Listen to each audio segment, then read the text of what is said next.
Evening and welcome to the Planning Commission meeting Tuesday, May 1st, 2018.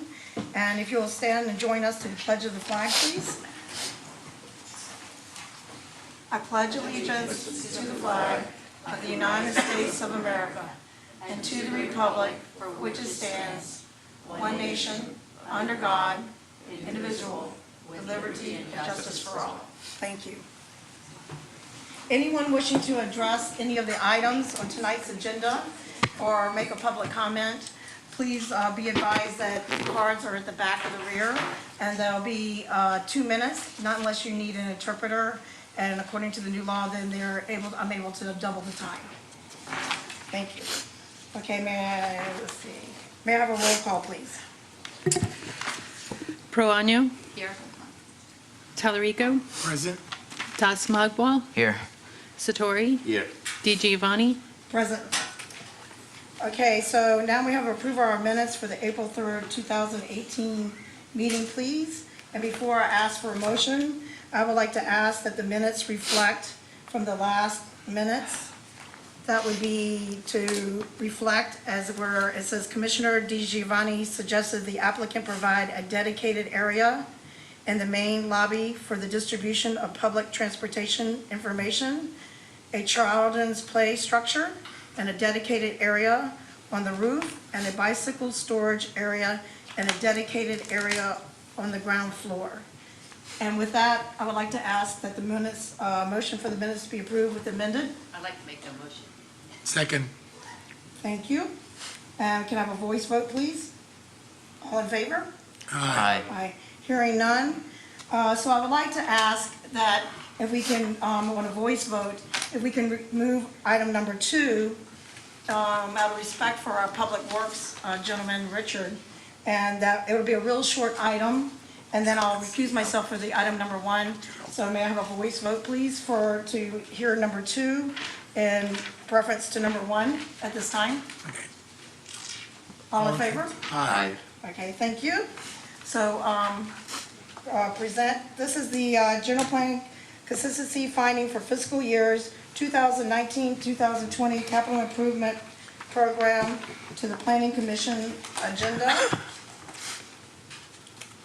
Mr. Michael, please. Yes, thank you, Chair. The item before you is a requirement of state law, essentially, that requests that the Planning Commission find the city's proposed capital improvement program, its acronym is CIP, we call it that for short, consistent with the city's general plan. The state law requires that the Planning Commission find, if it desires to do so, consistency before the CIP move forward. The staff has outlined the essentials of the CIP program, as well as provided as attachment A list of the capital improvements that would be included in the CIP for fiscal years 19 and 20.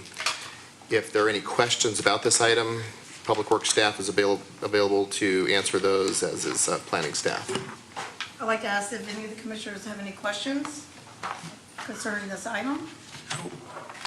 If not, I do have only a couple of questions, and it's just in base reference. If Richard, would you come forward, please? Thank you for being here tonight. Thank you. Actually, nothing in particular to let the public know that the commission is making recommendations regarding whether projects are consistent with the general plan and that we should be funded. Our role is limited to certifying the consistency of the CIP with the general plan, not to approve or disapprove of this particular project or any of them listed in here. But my question is on the public, the parks, under the parks of the CIP project summary, just for interest. And is that fully funded by the grants? Because it's listed with amounts, does that make any difference? Even No. though this will be heard at the city council? Yeah, so some of the projects are funded by grants. Okay. So for example, Ataloma Park, that is a project that we have for grants. Other projects will be funded with other funding sources, some with general fund as well. Okay, So thank you. So that'll be reflected when it goes to the city council. That's all. That's correct. It's And listed by funding source. And thank you for being here tonight, and at least now you can go home. Thank you. Have a good evening. Thank you Thank for all you. your hard work. Thank you. So with that, may I get a motion for the recommended that the city council approve general plan amendment GPA-4-17-12760, plan development PD? No. Huh? It's item number 2, not It's the one on the back. Oh, item number 2. Sorry about that. Item number 2. That's going to be a quick night. PD-4-17-12761, design review DR-4-17-12762, subject to the conditions of approval outlined. Right, isn't it? Is that it? Yeah, the back there. Oh, it's You're- back should one. put it on This back. is it. Yeah. It's the item number Oh, 2. okay, so Yeah. sorry about that, everybody. General plan consistency funding for fiscal years 2019, 2020 improvement program. Recommends that the planning commission find the CIP consistent with the city's general plan. May I have a motion? With a roll call vote. Motion. Second. Roll call, please. Proano? I'm sorry, yes? Okay, because I thought once we, never mind. No. Go ahead. No, right, It's a motion with a roll call. yes. Talarico? Yes. Das Magwal? Yes. Satori? Yes. Di Giovanni? Yes. Okay, now we move back. And I have to recuse myself because for item number 1, we'll have the vice chair take over at this time. I have to recuse myself because I live within 500 feet for this plan at Westlake Village Apartments. So we just read this off, right? Yeah, go ahead. Okay. So this is about the general plan amendment GPA 4-17-12760, plan development PD 4-17-12761, design review, DR-4-17-12762, and CEQA review, and CEQA -17-12763 is application by Kimco Realty Corporation, Michael Strauss, or Precise Plan, review of a proposal to demolish a 2-story mixed-use residential/retail building, including 260 below-grade parking spaces, 34,074 square feet of ground floor commercial space, and 179 dwelling units above the ground floor. So we have, Corey? Vice Chair, my name is Corey Alvin. Welcome, everyone, Planning Commission. The proposal before you is part of a plan development process that has an overview that is established by the zoning ordinance. The sketch plan and the preliminary plan were both reviewed by this commission on November 7th. The preliminary plan was reviewed by the commission and city council on November 7th and November 27th respectively. Tonight, we're reviewing the precise plan, which is the final review of the PD amendment. The microphone, open it up. Sorry about that. The precise plan is the final review of the PD amendment and adoption of the mitigated negative declaration. The proposal is to demolish a 55,630 square feet of retail and commercial office space. The proposal is to construct a 6-story mixed-use building, including 179 dwelling units and 34,074 square feet of ground floor retail space.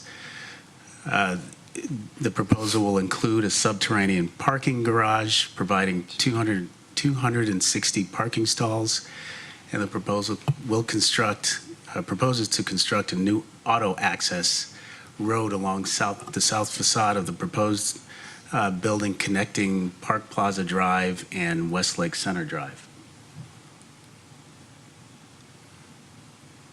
The entitlements are, as mentioned, a general plan amendment that's required to change the use designation in the general plan from CRO, retail office, to C-MU, mixed use.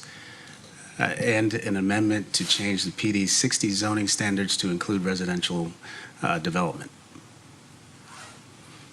Site location map. This is the Westlake Shopping Center that's The boundaries are Park Place Drive, John Daly Boulevard, Lake Merced Boulevard, and essentially Southgate Avenue.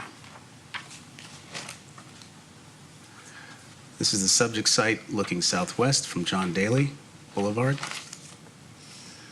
Subject site looking southeast. The Westlake Apartments across to the east. This is a view south from Park Plaza Drive. This also is the location of the new, what we call a pass-through from Park Plaza Drive to the parking area in front of the proposed building. A view west of the subject site. A view north of the subject site. This is the parking lot that will ultimately be where the building will be expanded to cover this portion of the lot. Existing and proposed plan illustrates the outline of the existing building and the outline of the new building, essentially the same except for the expanded portion here on the north side parking lot. Basement floor plan level 1, basement floor plan level 2, and there will be no stacking proposed in these on these floor plans. Ground floor plan, it's also a site plan, illustrates the retail spaces along facing the parking area. This is the expanded new portion. There are 2 garages here. One for commercial loading and unloading. Also, the commercial trash pickup will be here. Entry to the garage for the residents are just past this garage here. These are the residential garbage trash areas. This is the entrance, the main entrance of the building. Where there is a residential lobby, leasing an amenity space. There's a gym proposed, quite a bit of activity on the ground floor on Park Plaza Drive. Here is the new pass-through connecting Park Plaza Drive with the parking area.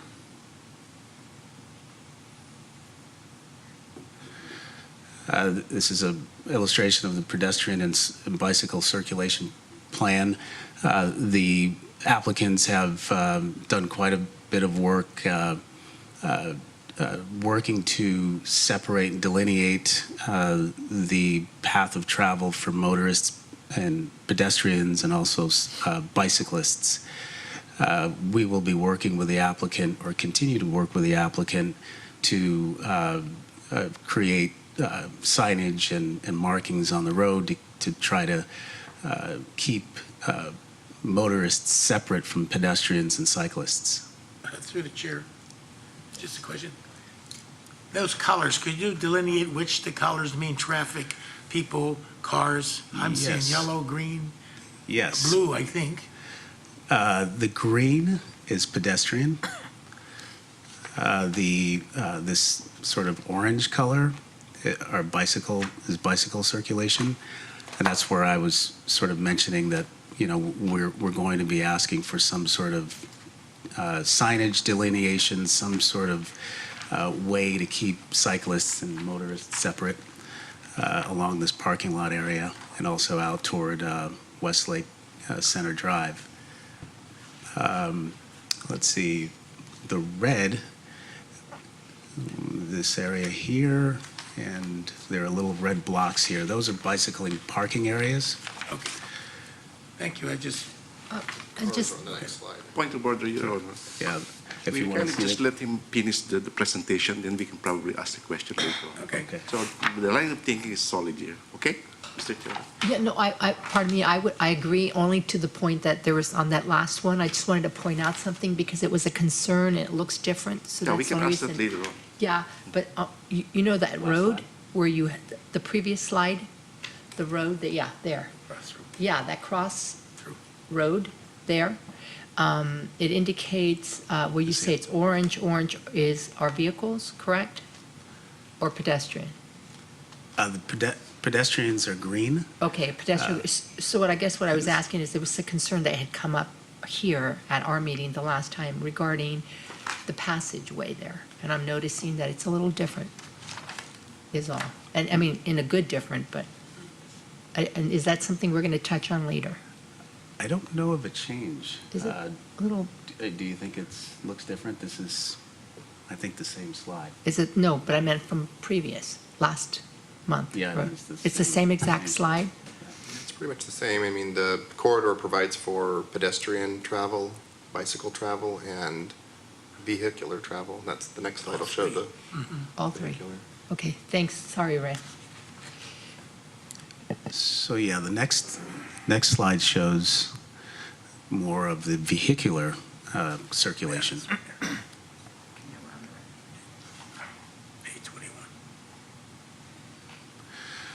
This is the second floor plan that it sort of shows how the courtyards are laid out.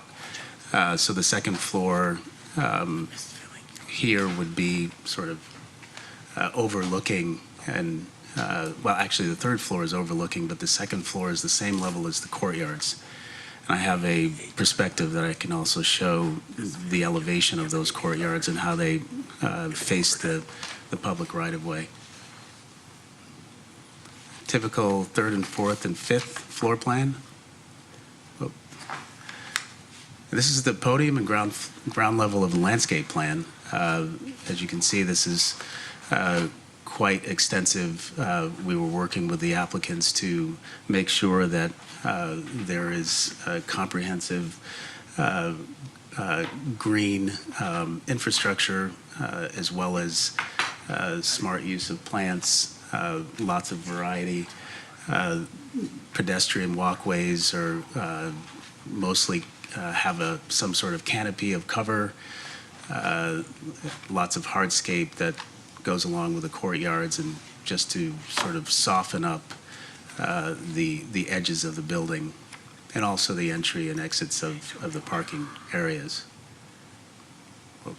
Corey, before we get into the elevations, can we go back to the vehicular circulation? Sure, please. Real quick and talk about some things there. Maybe just review that. There you go, that one, yes, thank you.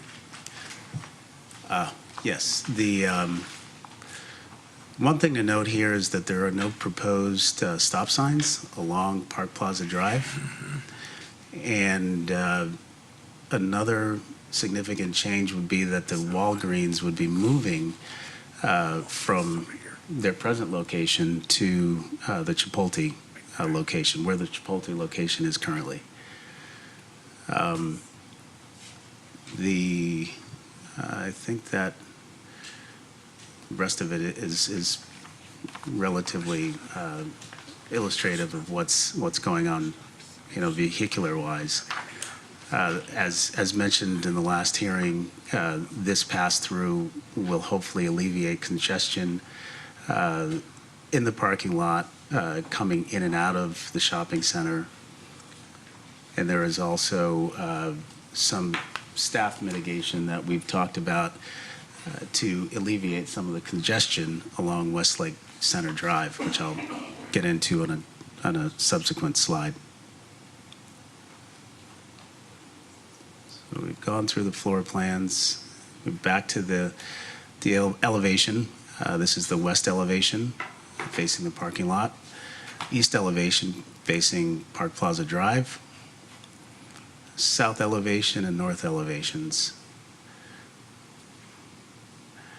This is an aerial perspective of the project area. This is the courtyard area I mentioned that faces the parking area.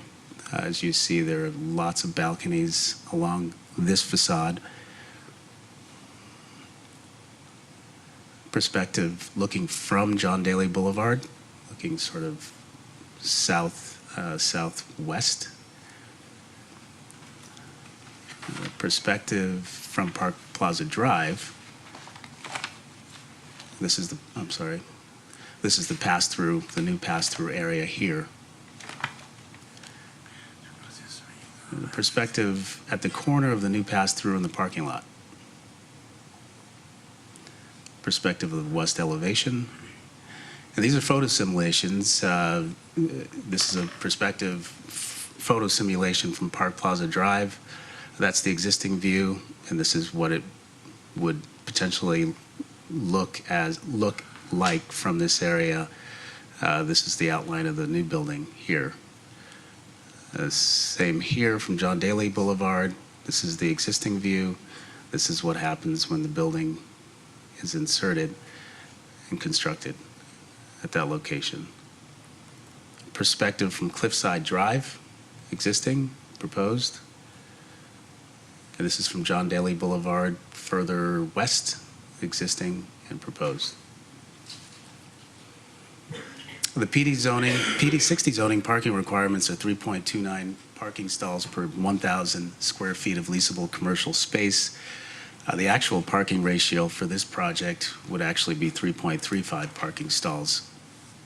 Separately, the proposed project satisfies the residential component of the project by providing 260 residential parking stalls, where only 236 are required by the zoning ordinance. Staff has added a condition that 24 excess parking spaces that would be in the parking garages be dedicated employee parking.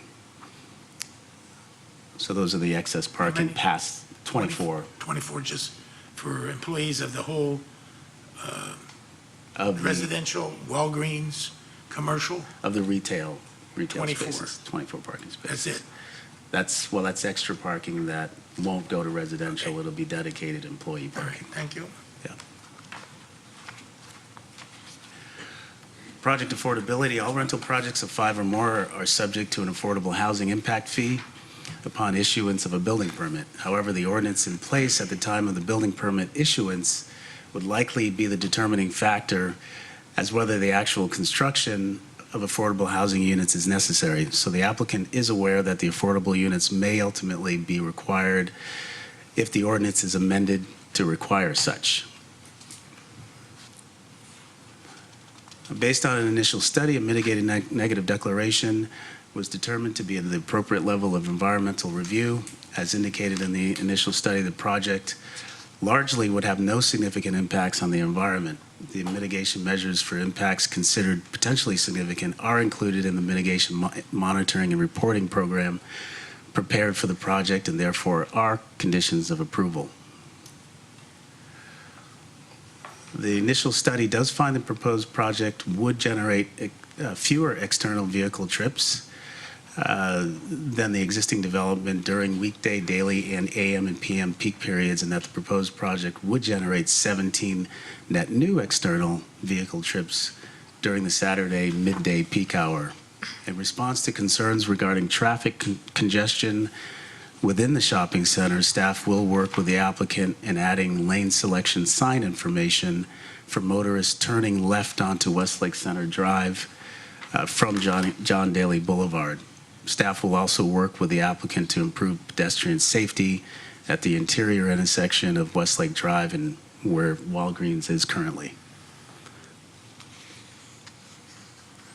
Fiscal analysis, the estimated annual revenues are expected to be $692,700. The city costs are expected to be $220,600 for a net fiscal impact estimated at $472,100 annually. Tenant relocation, approximately 70% of the existing tenants would be relocated to other Westlake commercial spaces, including 12 to 13 retail tenants to the Westlake Center Drive retail area and 10 to 12 medical office tenants to 15 Southgate, 45 Southgate Avenue. Recommendation is that the Planning Commission approve the proposed amendment to the PD 60 development. That concludes my presentation. The applicant and their consultants are here to answer any questions. I believe they're also going to present a slideshow.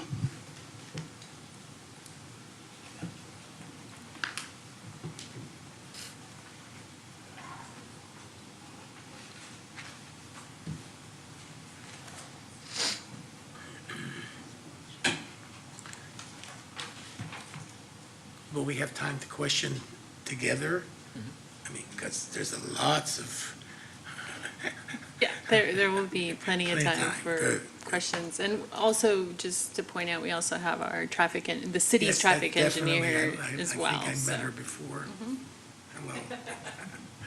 Hello. Well, I've got lots of time. We're we- taping the we're game, with it. so everything should be. bring the soda. All right, all right. Johnny Walkers and soda, please. That's right. Whatever it takes. All right. Hello, everyone. Mr. Vice Chair, members of the Planning Commission, Daly City officials, and guests. I am Michael Strauss with Kimco Realty Corporation. First, thank you very much to Corey Alvin for his excellent staff report presentation. I wanted to spend just a few minutes hitting the high points of our proposed project at the Westlake Shopping Center. I also wanted to mention that we do have representatives from many of our disciplines here to answer the questions if I get in over my head, which is likely given the complexity of the subject matter. But I'm looking forward to jumping right in. But I promise we will be brief because I can talk for hours about this project. Okay, but I won't. Let's see. Just a very quick overview of the site. Mr. Alvin discussed the context at the Westlake Shopping Center. It's almost 700,000 square feet. We all know where it is. Home Depot, Safeway, Trader Joe's, Walgreens, Ross, DSW, Burlington. It's a great lineup, and we look forward to making it even better going forward. Kimco purchased the shopping center in 2002, and the last renovation was just over 10 years ago. That renovation did not focus on or did not really touch the northeastern corner of the shopping center, which is the intersection of Park Plaza Drive and John Daly. That's the site that we're focusing this next redevelopment phase on. We would be, as Mr. Alvin mentioned, replacing two buildings that date from the 1950s. It's 30,000 square feet of retail shops that would disappear, and the 23,000 square feet and change of the medical and dental tenants, which we'll get into in 1 second. The new building is planned for 179 apartment units on 5 floors, over 34,000 square feet of retail, which would be an incremental add of 4,000 square feet of retail, which we know is so important to the city and to generating sales tax dollars here. And then below that, we would have 260 underground stalls. Mr. Alvin went through the entitlements required, so I won't go through those. We were last here. This project may look familiar to most of the people in this room. We were last here at the Planning Commission in early November, on November 8th, and we were also before the City Council on December 11th. We appreciated everything that we heard at that meeting, and I wanted to mention that we've spent the time since then meeting with community groups and just trying to listen and try to figure out how to make sure that our project is best suited for this community and is meeting the needs. So that's why I wrote here. I'm really proud of this line. It says, "We heard you." We know that traffic, circulation, and retaining the key small business tenants are critical issues that we heard time and time again. So we've spent a lot of time focusing and refining our approaches to all three. There are other concerns too, and you're of course welcome to bring up anything that comes to mind. But so those are a lot of what we heard about when we were in the community. One important point is we can start with traffic, because traffic is obviously critical. Traffic has many components. We're talking about inside the shopping center as well as surrounding the shopping center and in the greater grid across the city. This project, the way we have engineered it and designed it, reduces the morning and evening peak hour traffic. Now that sounds odd, and it makes you kind of do a double take. The way that works is that we're removing, shrinking, and dissipating high traffic medical uses, meaning that the medical office component of the shopping center isn't disappearing, but it is shrinking, and it is moving to existing space across the shopping center. But the whole shopping center, its commercial area, is shrinking by about 20,000 square feet. by relocating the medical offices, or by relocating approximately 70% of the medical offices that we are planning to retain, although our goal is to retain even more if we can. We would be taking them from the current medical office building location to the second floors of 15 and 45 Southgate at what would, I guess, could be described, but I don't want to put a value judgment on it. It would be moving from the front of the shopping center to the rear of the shopping center along Southgate. That has some benefits. You can access that area from multiple directions much easier, whereas when it was in the front of the shopping center, much of that traffic would likely come from John Daly Boulevard. So by pulling it to a location where it is easily accessible from multiple directions, that tends to take some of the volume off of John Daly Boulevard and spread it out a little bit. Also, one other way that we're reducing the traffic, or at least not making it worse, is that medical office space does generate, and retail generates a lot more trips than the apartments. So by replacing like for like, by replacing square footage that is currently retail and medical office, and replacing that with 179 units, you're still getting a net reduction in the peak hour trips in the morning and the evening during the week, which is the critical time that is the most visible to so many people. We are also adding the new two-way, Mr. Alvin called it a cut-through. It's really a driveway. It's an access road to get from Park Plaza Drive to the interior parking fields in the front of the shopping center. That will take some additional load off of the main entrance from John Daly Boulevard and spread it out a little bit. Right now, if you take I want to say a left, but that's if you're coming from 280. If you're taking a left onto Park Plaza Drive, the first time you can actually get into the parking center or into the shopping center proper is all the way down by Safeway. What we're doing is by cutting a vehicle route in where there's currently just a pedestrian pass-through, that will allow cars to get in and out of that lot much more easily. Right now, it can get a little challenging at the times where there's peak congestion. So we think it will circulate much better, both inside the shopping center as well as out. And also, by making another driveway from Park Plaza Drive, the idea is it also should relieve some of the pressure at the Safeway driveway, which can get a little challenging at times as well. Yes. Better access to the inside the center, I just covered a lot of this, but one important point that I didn't mention was that the apartment residents will enter their garage directly from Park Plaza Drive. There should not be any mixing. They do not have to fight with the retail customers and retail shoppers to get home in the evenings or to leave their apartments in the mornings. That's critical because we don't want them to be afraid to go home come Christmas time when the shopping center gets really busy, and we want to make it as easy for the customers to have as good experience in our center as possible, as well as the residents. May I have a question? Because I think you made a couple statements, which I've been here since 1984. Okay. When Westlake was even smaller, and then you came, and I was on the planning board for your first hoorah, 2002. Okay. You're talking about the medical buildings, they're causing a lot of the problems. Right. If you look up the block past Safeway, you've got all Broadmoor people and all those apartments coming down Park Plaza. They're not going to the medical office. They're going to John Daly to go up to 280. Right. So I don't care what you do with the medical building. You got the flow of traffic.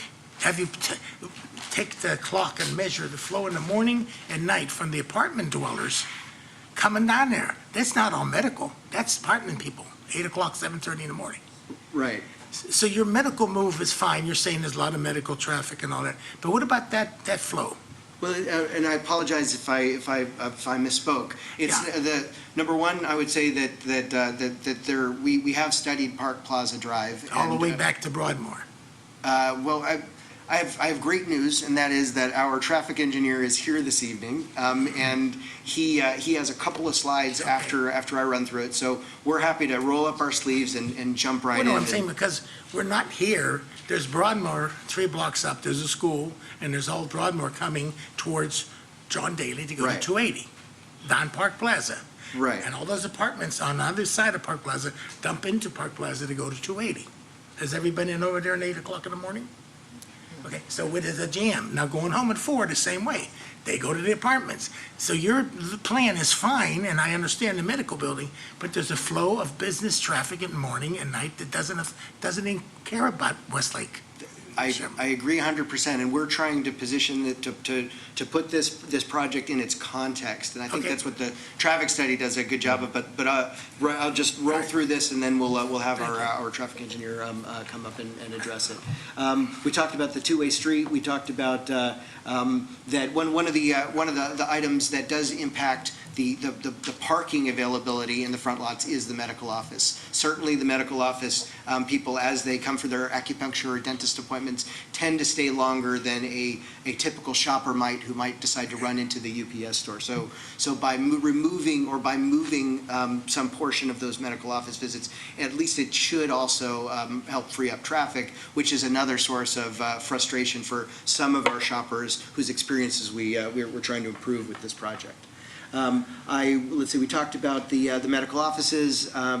There are parking spaces along Southgate that are available for the existing retailers and will be usable by the medical office visitors as well. And then we have the deepest parking fields in the shopping center in front of Safeway and Home Depot, which during the day when many people will be going to the medical offices will be less congested. So again, it should be easier for those people coming to those businesses to find parking than it is now. A key part of our plan is also to provide better wayfinding signage throughout the shopping center. We want to make sure that people know quickly when they come into the shopping center which direction they're going to, and it depends on where they're heading. We want them to get to our parking garages, which tend to be underutilized because people tend to prefer the surface lot. So we'll work on a directional signage program for that, and also just to try to get people where they're trying to go as quickly as possible. Wanted to talk about why Westlake is a very natural mixed-use site and why our project, the idea of putting retail in the corner of the shopping center, makes a lot of sense. We're very close to BART. We're what I think it's 0.6 or 0.7 miles from BART. Certainly walkable, certainly bikeable. Samtrans will drop off directly in front of the front door of this this building. You can grab the number 21 or 22 bus, I don't remember which, from BART, and then it'll drop you right off. And then if you want to head back towards BART and you choose not to want to walk or choose not to want to hop on your bicycle, the bus to head back to BART is right across the street. The Bay Area needs more housing. I think I can just put a period on that and not elaborate further on that. But we think that this is a wonderful place to do that. Also, I wanted to comment, the idea that the shopping center is getting a little bit smaller is not unique to Kimco. It is not unique to Daly City. You're seeing this trend all over the country, and certainly the Bay Area is no exception. You have retail stores that are shrinking their formats. You have a lot of businesses that are turning over and closing. We are in a time of change. Amazon has something to do with it, and well, there are a lot of reasons for it. I just wanted to comment that the idea of adding residential and the idea of shrinking retail footprints is not unique to this situation. I also wanted to comment here that we are planning to relocate approximately 70% of the valued small businesses that currently occupy the retail as well as the medical office building. All right, why this project is great for Daly City. This is another really catchy one that I worked a lot on. This is an opportunity to improve the circulation, operations, and quality of some older and more tired portions of the shopping center. Mr. Alvin referenced the approximately $500,000 a year that we would expect to hit the Daly City general fund from this project. So this is not revenue neutral. This should be revenue positive for the city of Daly City. We are investing over $100 million in the city's second largest shopping center, and this will generate tons and tons of fees up front for the city. And I don't mean to make light of it, but that's important, and we understand that, and we take great pride in the fiscal impact in the project. Almost done. Another key part of our proposal is to take out the interior stair that's kind of buried into the belly of the Ross store building, to improve the vertical circulation experience. Well, that sounded really like a fancy word. We're going to make it easier for people to get to and from the rooftop and second level parking next to between Ross and Trader Joe's. This exterior parking stair is, we think, a critical element to improve the experience and to encourage people to shop, to shop, that's great, but also to encourage people to use that garage in particular, and I think it's a very handsome design that we're really proud of as well. It'll feel using that garage will feel much more pleasant, much safer, and we're just thrilled with that opportunity and think it'll be great. Let's see. Oh, this is the big finale. So we just wanted to comment. We're so honored to have the opportunity to invest further into this shopping center and in Daly City. We're trying to make the experience the best possible for our customers, for the city, for our tenants, and certainly all of our great neighbors. We're just aiming for a better experience for all, and we're certainly happy to answer any questions. But before we do, I did want to ask our traffic engineer if he could come up and talk a little bit about the process that we went through, and then, we're looking forward to jumping right in. So I wanted to introduce Drew Levitt from Fair and Piers. Thank you, Michael. Thank you, Commissioners. Thank you, Vice Chair. Let me just expand briefly on some of the points that Michael already addressed. Just want to highlight a couple of findings from our traffic study, which I understand you've all had time now to review, though I'd be glad to answer questions about it as well. As Michael mentioned, the project would reduce the trips in and out of the main entrance of the Westlake Shopping Center at John Daly and Westlake Center right there. Different times of day, that reduction would vary from about 20 to 30 trips, or about 2 to 4% of the trips in and out of that driveway. And it would do so by means of circulation changes. Just to highlight, of course, the existing problem, which we already know and understand, is that the left turn from westbound John Daly, or the right from eastbound John Daly, into the center aisle of the Westlake Center parking field is the primary, and in many cases the only, access to those parking fields at present, and therefore volumes into that driveway are high. By contrast, the proposed project would alleviate or would spread out circulation in two ways. First, by having the residential trips access the site from Park Plaza Drive exclusively. The residential garage would front out onto Park Plaza Drive, and therefore residential vehicle trips would never enter the central parking field. And second, by creating this new cut-through from Park Plaza Drive into the surface parking field. And just to highlight again, the goal there is first that drivers can be redirected to garages adjacent on the perimeter of the site rather than going into the center. But should a driver find him or herself in the central parking field and find that there's not a parking space available, parking is sometimes limited there, then it's much easier for that driver to make their way back out to Park Plaza Drive and to access the garage on Park Plaza Drive. So just to recap, in a word, the key findings from our traffic study, which again, I have here, I'm glad to discuss, we did not identify any significant traffic impact. That is not to say that there isn't traffic in the vicinity of this project. No one would make that claim. And of course, a central component of our traffic study, as is of any traffic study, was a data collection of existing traffic volumes and an analysis of existing traffic delay in the vicinity of the project. We found that the project's changes to circulation and to trip generation would result in few, if any, changes to the level of service at the intersections around the Westlake Shopping Center. We found no level of service worsening from D or better to E or F, which is what the Daly City level of service standard requires. As Michael mentioned, the apartment units in the proposed project generate fewer trips than do the medical dental offices that would be moved or removed. Hence, lower net negative trip generation in the weekday AM and weekday PM analysis periods. Because some medical offices are closed on weekends, we found that there would be an increase of 17 trips in the weekend study period. But to put that 17 in context, there are approximately 1,000 vehicle trips in and out of the Westlake Shopping Center at that time. So that's about a 2% increase.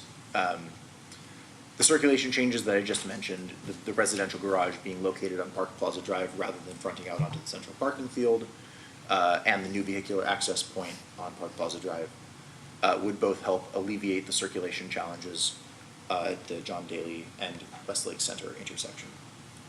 So that was me keeping it brief.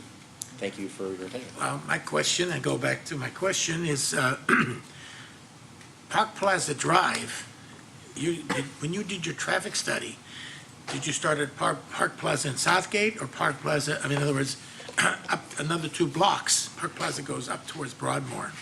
The 14 study intersections that were part of our traffic study. And this was at peak time when the apartment dwelling of Westlake Apartments come out and go to 280? And how did you find that at 8 o'clock in the morning? We found that there were approximately 250 northbound vehicles along that stretch of Park Plaza Drive. Okay. Just to put that into context, usually when you have a one lane, there's effectively only one lane northbound there. It does diverge into Yes. 2 closer to John Daly, but Right. for all intents and purposes, it's one lane. Usually the assumption is that there will be a vehicle volume capacity of about 550 to 600 vehicles per hour on a one lane road. So about 250 means that it's Wait, significantly under let me just- capacity. One of the major things I'm concerned about this has always been a traffic maze and traffic congestion. And looking at the new apartments and that, Park Plaza is going to have no stop signs. It's going to go straight, correct? Correct. Now, your tenants are going to come out onto Park Plaza to go left to go to 280, up John Daly. Now, they got to hope that this traffic coming by with no stop signs is going to let them out. The northbound traffic? Yeah, I'm coming out of the Westlake. I'm going to take a left. I'm in Park Plaza. Traffic is coming by, no stop sign. How did they merge into that traffic? This is the question here is essentially a gap analysis. And we found that based on the northbound flows, that would be feasible for them to exit out left.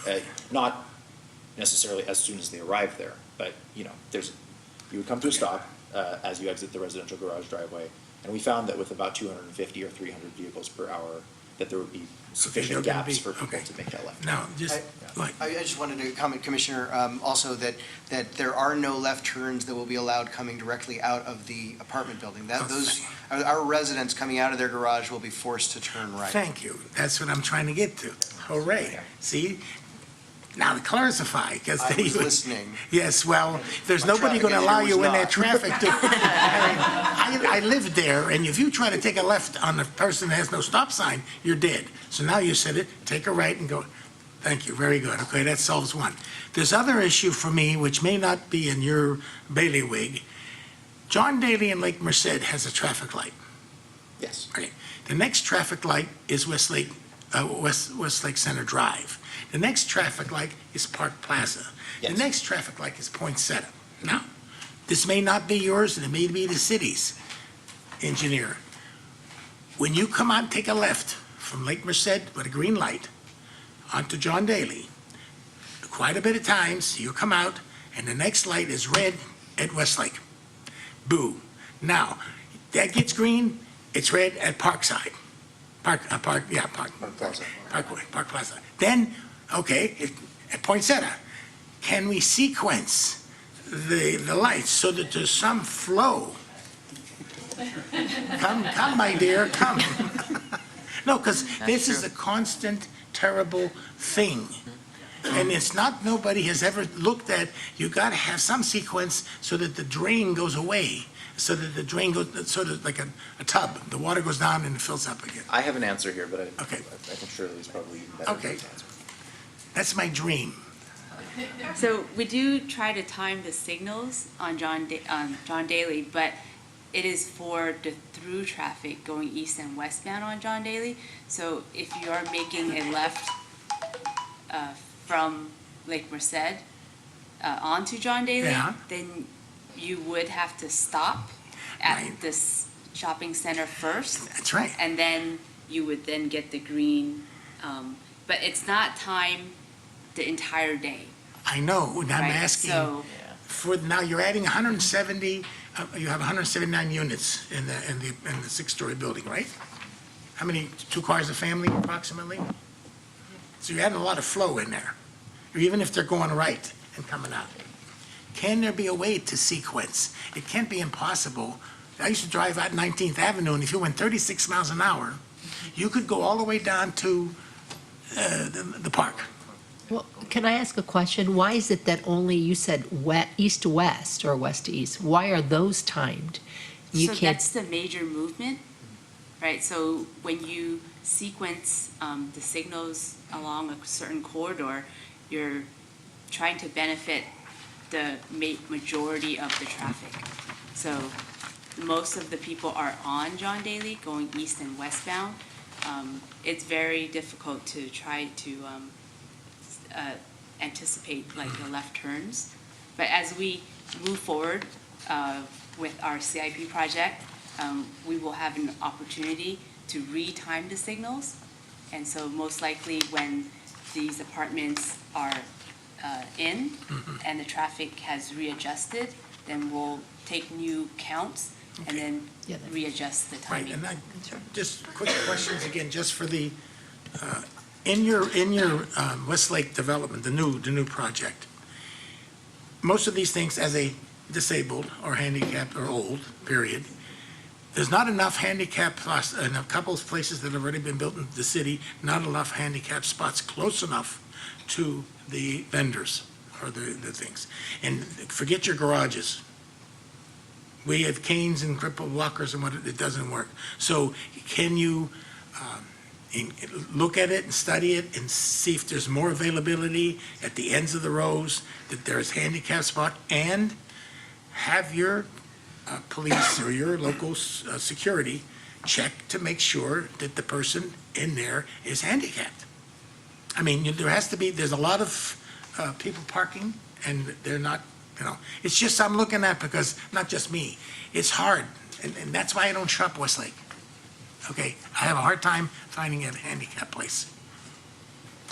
Is the essence of your question, Can they increase a little? does or- the handicap parking meet the minimum, or does it exceed it? And what Yeah, sort of I don't know what the enforcement's minimum been- is been either. going on? I know that we certainly meet the requirements, but if the commissioner is asking us to look at whether there are some places where there are particular needs for some additional spaces, we're of course happy to look at Well, that. because if you look at Westlake, I would say 60% of the shoppers, I'm going to be off, are 60 and over. A lot of them come in there, shop Trader Joe's, and they need accessibility.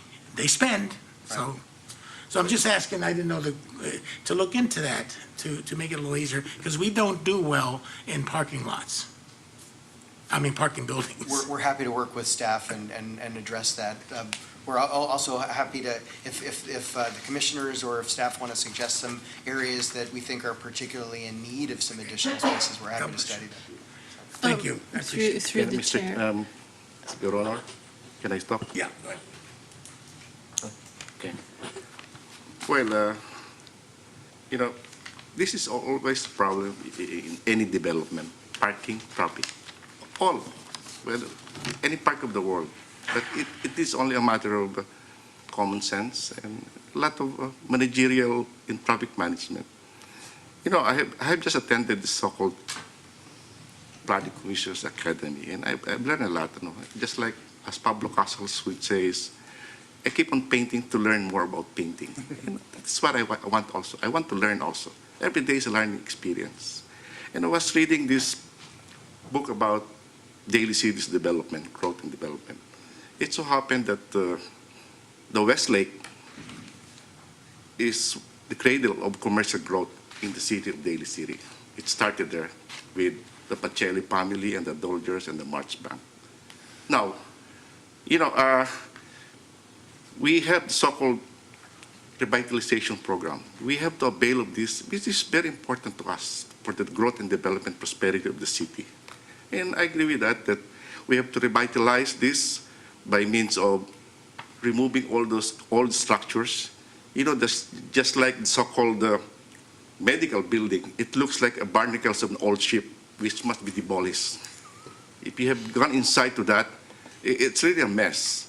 But, you know, the question here is like probably a way for the elderly. With the new development, probably you can set that up with a new structure, with a new technology also, with all those gadgets that you can probably put up. And of course, parking strategy can be, public parking demand and strategy can be done easily with the support of the planning department here, and also the traffic strategy, how we can go about it. To me, it's a matter of cooperation, coordination with the city government. And I am pretty sure that you, as an investor, you will not waste 100 million just for like that. But I can see from my growth perspective that this is a great project. It's not because it's Kimco, but to me, we need this kind of development. You know, in the academy that I have attended, you have a lot of development. I would say they're trying to maximize all the development. Even here in San Mateo County, from South City, Millbrae, San Bruno, San Carlos, there is a massive development. Whereas Daly City, it's too slow to me. So to me, any development that can help really make growth and prosperity, we will support it for as long as it does not make any degradation of environmental and ecological system. That I will protest. But for this, I would say it's for commercial growth, for mixed growth, or I would say smart growth. I'm willing really to bet on this. So to me, it's a matter of coordinating all the programs, projects, strategy wherein parking must be, see to it that address, parking should be delineated properly. And before I finish I have 3 questions only here. First is, of course, there's a parking space, Your Honor, now underutilized. Now, if you can probably make a strategy wherein people can see that and can enter that at the back near the Home Depot. And another one is, how do you put the so-called, how do you maximize the movement of the cars within the peripheral area? That's why I'm talking about traffic strategy, because the ingress, egress, which is very, very important. Because that is why sometimes there's traffic, because people are coming in, coming out, and there is some sort of a gridlock on that. And we have to address that.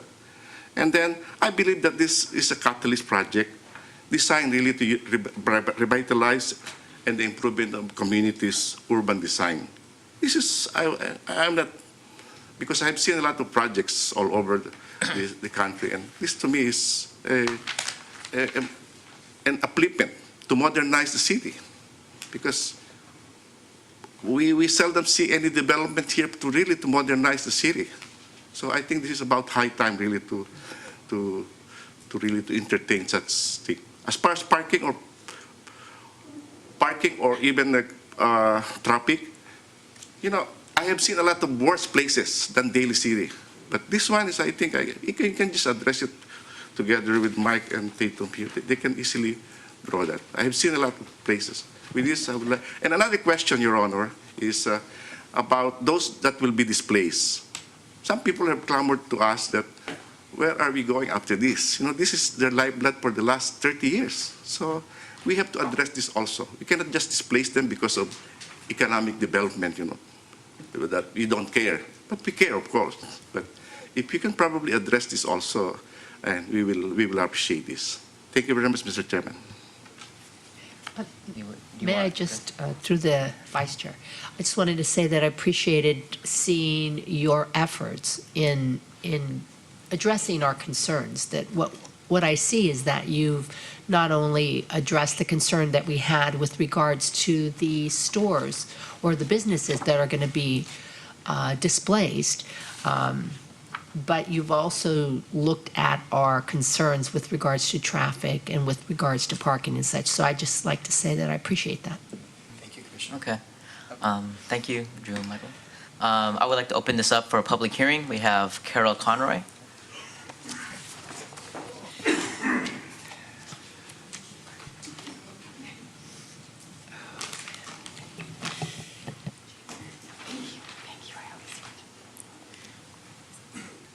Good evening, Commissioners and staff. I'm Carol Conroy. I'm a 30-year resident, former Daly City Postmaster, and past officer of both our Chamber of Commerce and Mission Merchants Association. I've observed the evolution of the Westlake Shopping Center since childhood, when I used to ride my bike or take the jitney from Stonestown to buy goldfish at the 5 and 10, or play at the Westlake Bowl. I've seen Westlake at its best, and I've seen it at its worst. And I think we can all remember the years when Westlake failed to keep up with the times and went into severe decline. And I'm quite sure none of us would want to have that experience again. Today, part of Westlake Shopping Center is an attractive, renovated, and thriving shopping center, while a portion of it remains tired, desperately outdated, and underutilized. As a member of the business community, I can attest that the state of retail is grim, and anything we can reasonably do to support local brick and mortar commerce is essential for our city's fiscal health. This project provides an innovative and tasteful opportunity to keep the shopping center vital and provide critically needed housing near services and transportation. The location is ideal, parking more than ample, and the design mitigates and actually improves traffic flow. This is a win-win that will promote the vitality of the shopping center and the surrounding community and benefit the city at large. I strongly encourage you to approve this exciting and welcome addition to Daly City. And there are several people here from the neighborhoods that are too shy to come up and speak, and if you don't mind, if I'd ask them to raise their hands in support of this project. And thank you for your time. Thank you, Carol. We also have Thomas Norris.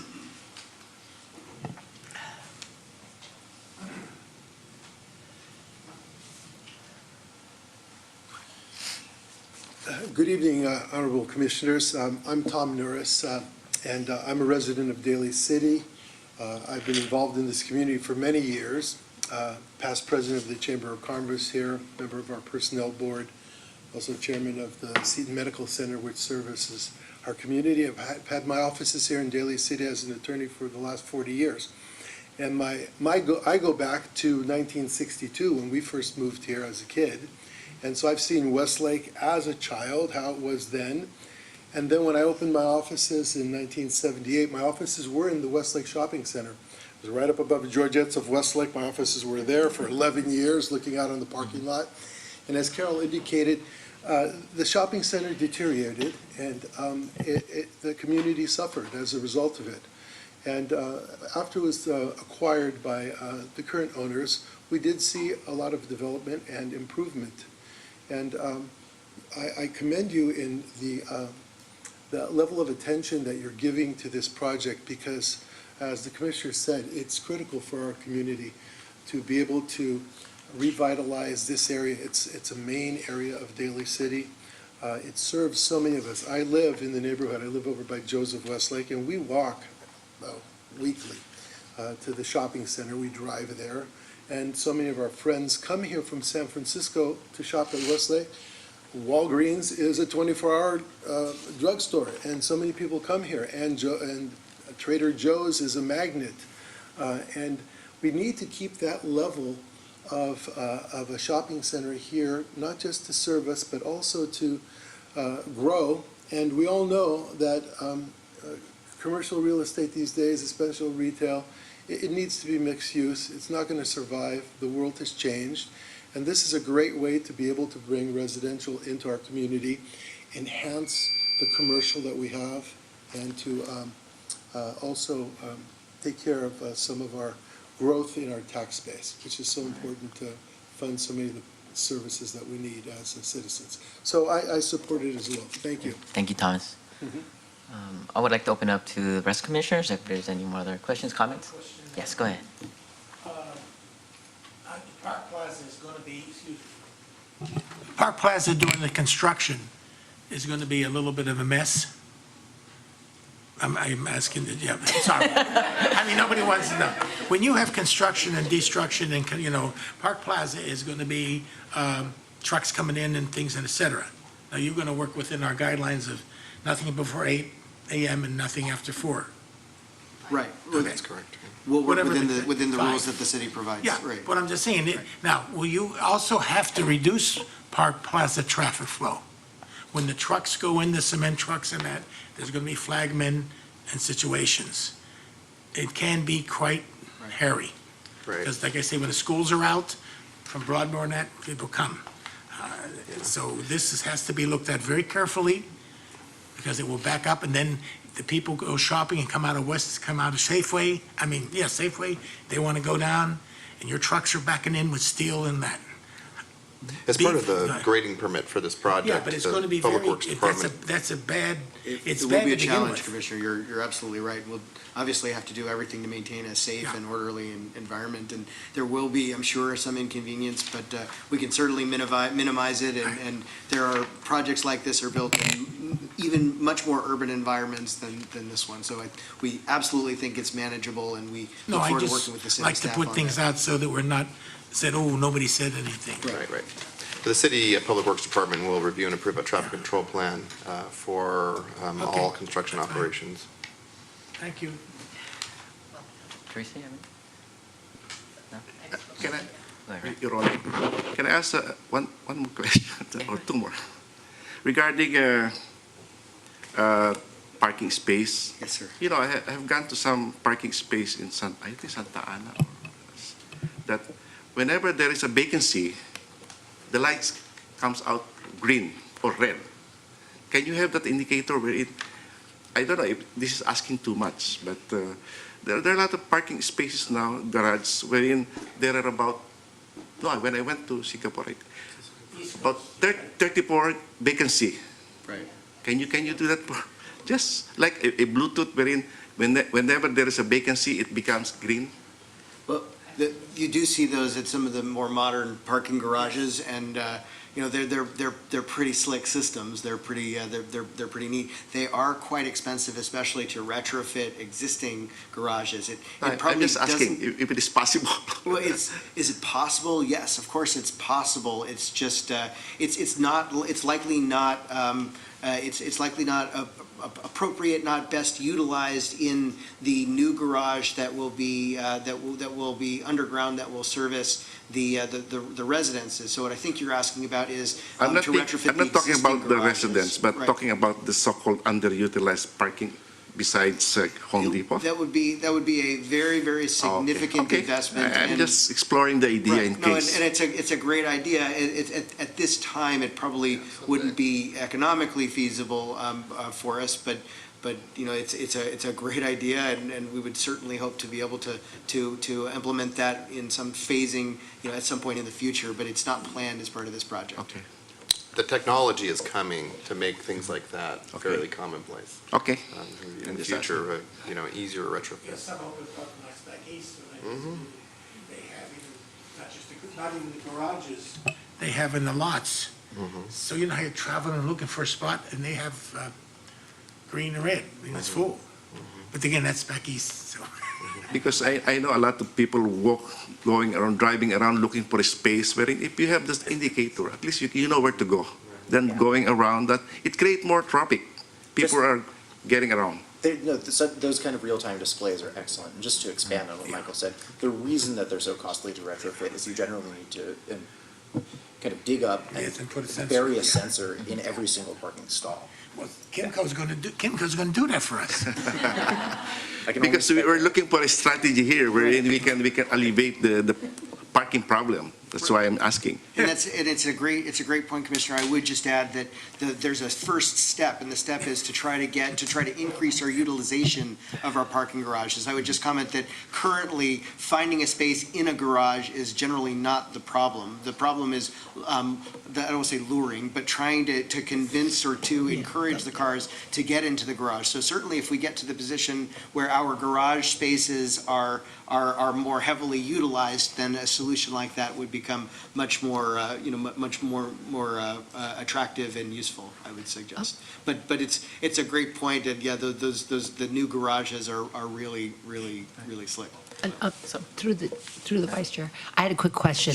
I know we talked about the outdoor stairway and all that, but Right. lighting, is lighting going to be improved? Well, we asked for cameras too. I forgot. I was just listening, but Right. Is that something that's going to be addressed? I know that when I've used that space, that parking area, Right. the lighting's not very good when the time change or you're there later, and lighting would make people feel safer as Right. well. Well, certainly, thank you, Commissioner. Certainly for the stair area, that will all be new LED lighting.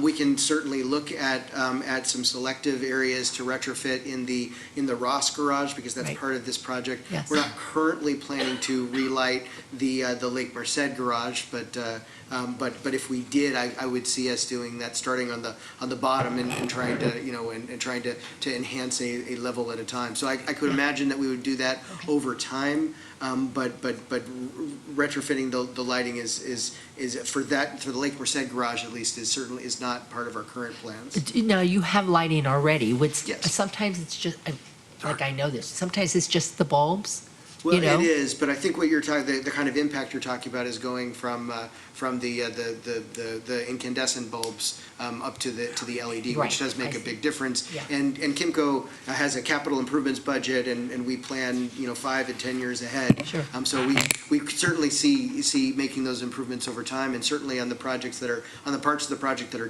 directly impacted by what we're currently proposing. Absolutely, we're going to have the brightest lights, or the best light, the best lighting, but we're not currently planning to relight the whole shopping center. That takes a lot of time and a lot of How investment. about closed circuit TV? Are you gonna have CCTV in We there?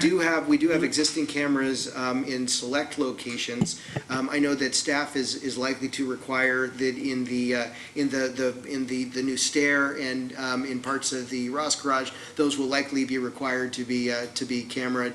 We'll likely have to have cameras as part of the new proposed building. Not currently planning on adding a bunch of cameras elsewhere in the center beyond No, what's there now. but- just the garage. But just to forewarn you, is the Juniper Serra parking facility next to the theater, they've had a lot of break-ins. Right.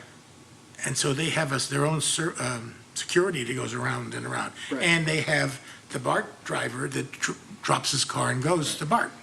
So you may experience some of that. Well, we do have on-site security, and we have regular patrols. No, and but you may everything. experience that once they find a good parking spot for all day.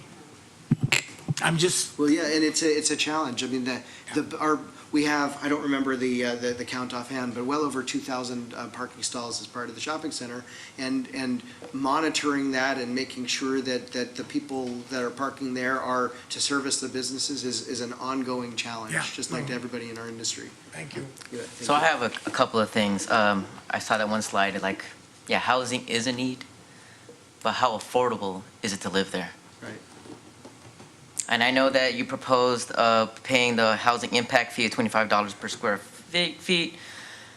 My concern is that what makes Daly City important are the people that are here. Are we going to be able to afford renting in that property? Right. And is that a, Question. can I answer that? Okay, thank you, Mr. Vice Chair. It's an excellent point. We're certainly mindful of the economics that the market rate units we're currently proposing poses some challenges and may not be affordable to everyone. At this point, our plan is to pay the fee in lieu, but staff has advised us that the city of Daly City may at some point in the future enact a a requirement, a program for on-site, affordable units. We haven't made a decision and can't make a decision as to which direction to go until we see what Daly City has provided, but we're certainly, looking forward to looking at it. But fundamentally, this is our proposal is for market rate units, which will still increase the supply, and as the supply increases, there should be benefits to everyone. But your point is a good one, and we're certainly mindful. My concern is I showed these developments to like students and friends of mine, and they're torn. Right. Like they want to change Westlake because we all know, like what Commissioner Ray Satori said, barnacles, right? But also at the same time, I have a lot of my students that are 4, 5, 8 people in apartments, and we expect them to succeed in school. That's what concerns me. Right.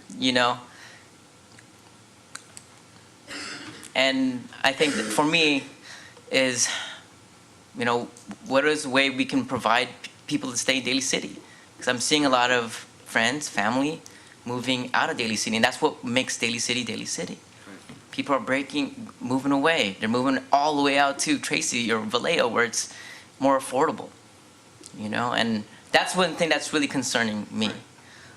So another thing too is to break away from like the consistent template. Like you can go to any city anywhere in the world, in suburbs, and you'll see like the Trader Joe's, and you get the template. What can we do for this development to either put up like a cultural mural or something that has our fingerprints that represents the cultural diversity of Daly City? Will you be open to that? Well, thank you, Mr. Vice Chair. Of course, we would be, we would be open to it. We pride ourselves on the collection of the local tenancies and the national tenancies. For example, one of our favorite restaurants, at least among the Kimco office, is Tani's. Tani's is a small. It's essentially a one-person or shop with some help in the service. But it's a local small business, one of a kind that adds real character to the shopping center. Now we have other national brands too, but by keeping some of the small businesses that we're so committed to trying to retain, at least as many of them as we can, we think that will certainly represent that cultural diversity and variety. Certainly if there's some sort of a public art component that we could include that could make this property unique, we're certainly open to looking at that. And then this also kind of leads to your prior point, which is the affordability issue. We can't necessarily say that everybody would be able to afford our project, but adding supply is a good start, and adding supply lets the market help. But certainly this proposed project does enhance and revitalize and invigorate the retail. So at a minimum, part of living in a community is having a place to live, but part of it is also having some really nice places to go. So the nicest that we can make the Westlake Shopping Center, it will also enhance the attractiveness of Daly City for people who want to stay in this community as well. So I just want to make that point. All right. If you can find a blank wall, then. Will there be a blank wall? No. Can we add that to an amendment? No. We love the idea of trying to make this project look unique, and there are elements of character, little pieces of character that we would often call placemaking, and it's always, when you're 95% done, it's those elements that you add at the end that make it special, and that's something we're committed to trying to do, so it doesn't look like everywhere else. We want it to look. And like I think that's one thing that I would like to see. Right. Is those fingerprints that we're still here if we could afford it. Yeah. Mr. Chairman, can I? Well, probably what we could do, this is just a suggestion. Sure. Take it or leave it. Thank you, Commissioner. If we could probably put up a flagpole in front of the American flag, in front of the new building that will be made, That, to me, symbolizes freedom, Okay. liberty, and justice for all. If we can put that, I don't know. Well, To we me, appreciate that. it's- We do have one really cool prominent flagpole on top of Home Depot, which I know that's is pretty prominent. So But you- we're always open to something cool like adding an American flag. So you don't speak only for one race or what? It's probably one nation under God, indivisible, for liberty and justice for all. That's to me the answer to that. Thank you. Well said. We all want to be. Thank you, Mr. Chairman. I just wanted to make the point. I just don't want to be the cookie cutter suburbia that just looks like I can go to any place in any city and just like, oh, this is just like this place. Right. Like, let's make it ours. Like, if there was a way we can get more community, more youth involved, because that's where you get the investment in is when you see yourself in that project.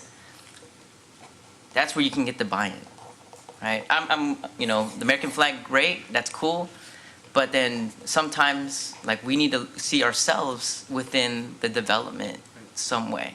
I would point to, for example, Mr. Vice Chair, we, in the prior redevelopment and renovation, along the the kids. passageway, right, Yeah. the tiles, the decorative tiles. Right. And I think that's one thing I appreciate too. Yeah, I do too, Yeah. and I think it's really neat, and that doesn't cost a lot of money. Right. That just took some time and it took some will, and Kimco did that 10 years ago, and, Right. and that's certainly a great example, and we haven't identified where something like that or something analogous to that could go, but those special elements like that really make the project, and this, a mixed-use environment tends to be a lot less cookie cutter than a traditional shopping center lineup, I would say. So it should give us some opportunities to make some really neat and special spaces. Yeah, let's go beyond the little boxes and think outside the box. Well, tied into Vice Chair's thought is, you're having a gym in the, a gym facility in the apartments, right? Right. Okay, that's for the residents. Right. Could that gym be used sometime for youth things, kids off the street, some kind of program? Not just the residents, I'm trying to say, utilize your gym, not just for the residents, if you follow me? And I think that's what you're trying to get with. That if we can take the kids from the street, and not all the time, but you have a nice gym, wouldn't that be a nice PR for Kimco? And you bring them in, and It's a great idea, Commissioner. Yeah. I would point out that we have That's what- Fitness 19 as a tenant at our shopping center. So we have a gym that people could shop at, but I like the idea of having events or programming some of the spaces that wouldn't be limited to residents. So we can certainly explore that, but Good point, Charlie. Fitness 19 is a great tenant for us. So, Okay, you. so at this time, I'd like to close a public hearing. Can I get a motion? motion, So moved. Okay. Oh, yeah. So do we have to vote? Is that what it is? No, we're gonna be already. Oh, Yeah, you have to just vote. Pam? we have to vote to pass the, Oh, yeah, it says vote. So motion and vote. Oh, I have one right here. Yeah. Okay. So we recommends that the planning commission forward to the city council the following recommendations about the findings outlined herein. Can I get a motion? so moved. Second. Okay. Recommend that my bad, roll call. Thank you. Voice, Oh, voice vote. okay. All, All those in favor? Sorry about that. aye. Aye. Aye. Okay, recommend that the city council approve mitigated negative declaration, CEQA review 4-17-12763, adopting the mitigated negative declaration and mitigation monitoring and reporting program prepared for the project. Can I have a motion? So moved. Second. Okay, with roll call? Yeah. Oh, Proano, Yes. Talarico, Yes. Satori, Yes. Dasmagwa, yes. Okay, recommend that the city council approve the general plan amendment, GPA-4-17-12760, plan development PD-4-17-12761, Design review DR-4-17-12762, subject to the conditions of approval outlined herein. Can I So have- moved. Second. Okay. Roll call, please. Proano? Yes. Talarico? Yes. Satori? Yes. Dasmagwa? Yes.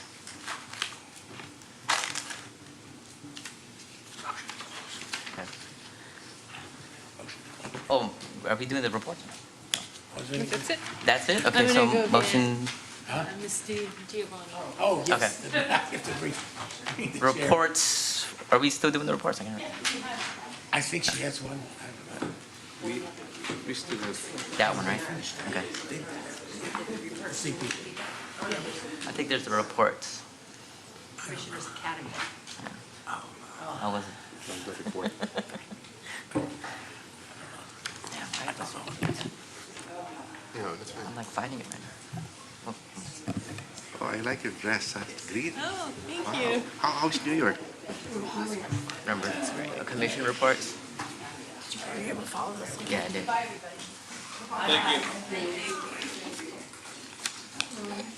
Last page, reports from 2018 Planning Commission Academy. Okay. Good evening. Thank you, Commissioners, for holding court in the item. And so now, we're at item number 3, reports from 2018 Planning Commissioners Academy. I'd like to defer to Commissioner Satori first. Okay. If you would like to give a report. Fellow commissioners, I made a report here. It's a lengthy, but I'm going to give you the highlights.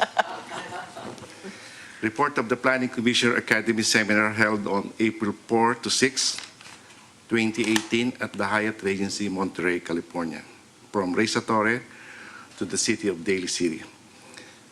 This is to respectfully report my attendance representing Daly City, California, to the recently concluded Planning Commissioner Academy seminar as hosted by the League of California Cities from April 4 to 6, 2018, held at the Hyatt Regency, Monterey, California. The executive highlights of the seminar as follows. Building department role in reviewing private development. 1.1 is plans examiner, building examiner inspection. 1.3 is permit technician. Under the 2.0 infill projects, we have the so-called general plan, framework, and vision. And then you have the community plan, you have the design guidelines and design rules, and you also have the zoning tools. Under the 3.0 report, modernizing design guidelines and the rise of contemporary residential architecture. And I have here all the documentation, but I'm going to give it to you later on, to the director here. Under the 4.0 wildland-urban interface conflagration known as the lesson learned from the seasonal fire like Santa Barbara, Diablo, Santa Rosa, which wreak havoc due first to the climate change and to the man-made calamities made. And then you have the 5.0, which is millennial mindset and planning, a creative problem-solving approach, which, because of the so-called population growth by 2065, the population will again double. And then we have also the so-called mock planning commission meeting, wherein it is just like the city council meeting, which could be dysfunctional once in a while, how to conduct effective and respectful planning. And I enjoy the popular, hilarious mock planning skit where you have the do's and don'ts when you are seated on the dais. And in closing, the changing shape of housing in California. The state is taking over the city now regarding the development of housing. And that is your concern, Mr. Because of the so-called Weiner bill. And so I have it here, Your Honor, all the documentation. I'll give it to you. So these are the things that I discuss. It's a voluminous one, but all of us can learn. And as I've said, I have already studied this, but I'm still learning. You know, it's really fantastic really, to be interfacing with other people. To me, it's great. So I'm going to submit this to the director. Thank you, Commissioner Satori. So I will not bother repeating what he said. I would just like to add to some of the highlights as well and keep it brief for everyone. One of the very first things that they opened with, it was the ethics training, which is a state law, AB 1234. And in attendance, what it is it's a state law that requires elected and appointed officials to receive training in specified ethics laws and principles every 2 years. So with that, after the session and after you complete the session, is over 2 hours, you're given a certificate to turn into your city clerk. And your city clerk is supposed to stamp it when you return from your training to make sure they know that you attended that and finished it. And probably another highlight, I would say, in all the sessions, there were many of them, but one of them that was CEQA. So there's some new laws according to the CEQA planning, and I will make sure that probably the staff already is aware of them, but there's a couple of amendments that they just recently did. Things are changing. As you know, the biggest focus now is housing and transit together, and as the commissioner said, about Scott Wiener's bill, and it did not pass. So that did not pass, and even though it was done and amended. And then there was a huge legislative update, and the legislative update obtained one of the things they were pushing. There were over 5,000 pieces of legislation that was trying to be put on the table in our state assembly and state senate. And people don't realize how much they're really trying to, they're doing a lot of work up there that people don't adhere to. But I have the numbers of the bills, and they were saying what was driven by the state and what was driven by the constituents and what was driven by different cities. And so on the city finance, I found that one to be real interesting because they gave a structure and how land use can be applicable in our finance. And let me see if I can find out where that particular one is. But in the interim, in the general plan, they were saying for our land use decision is about a vision. People don't realize that when we do our general plan, I guess when the staff goes and presents it, that is the vision for our city along with our strategic plan. So they gave very detailed instructions. And then also, the one I was speaking of, what planners need to know about city finance today, the fundamentals and emerging issues, because things are changing constantly. Learn the essentials and the latest hot topics in the city finances, and it was geared to city planners and planning commissioners as well, concerning our state budget and how it relates to our city and our city finances. They went over CalPERS. They showed how the expenditures and what is happening on that particular part of it.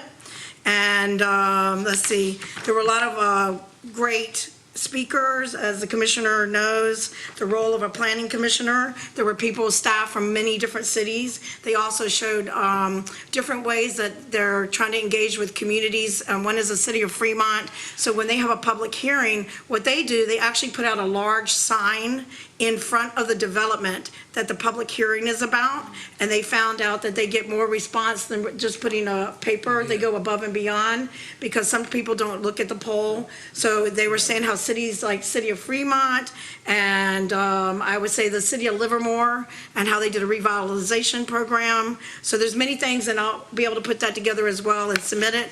But I just thought that if anyone gets a chance to go, and the ethics training will be something that other commissioners, that you can, I think you access them online as well, and probably our city attorney is aware of all that, to look into that to make sure that we're all current on that.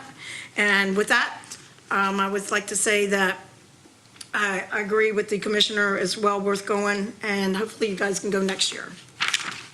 In addition to that, Your Honor, actually there were two rooms. One is for the new planning commissioners and the one is for the old commissioner, which is me. So that's why sometimes we don't see each other, but for the rest of the conference, we saw each other. So, and as far as like this, what's ethics, you can just go online. And I think there's another one, which is sexual harassment. I don't know if you can go online. Okay, thank you very much. Okay, great. And as you know, so that you guys know, when you do take your ethics studies, they don't just discuss the laws, they go into what you think is morally right. And if you have a conflict of interest, and if you think it's a conflict of interest, you should act on it yourself. I think that was a big takeaway, because a lot of people think, is this a conflict of interest? Then if it is, then just recuse yourself. So it was very interesting, and they gave all the updates. One of the updates that I mentioned earlier at the beginning is that the Brown Act has now included, if someone comes in and they need interpreting, you double the time to give them for public comment. I think that was an amendment. You knew that one, Michael, didn't you? What was that? You knew that one. Yeah, I mean. Yeah. Michael knows all that. So the staff here is very updated, and our city, we're very happy to have them. So they take great pride in that as well. So with that, are there any acquisitions, vacations? Okay, so an adjournment? I so move. Second. Okay, with that, have a good evening. Okay.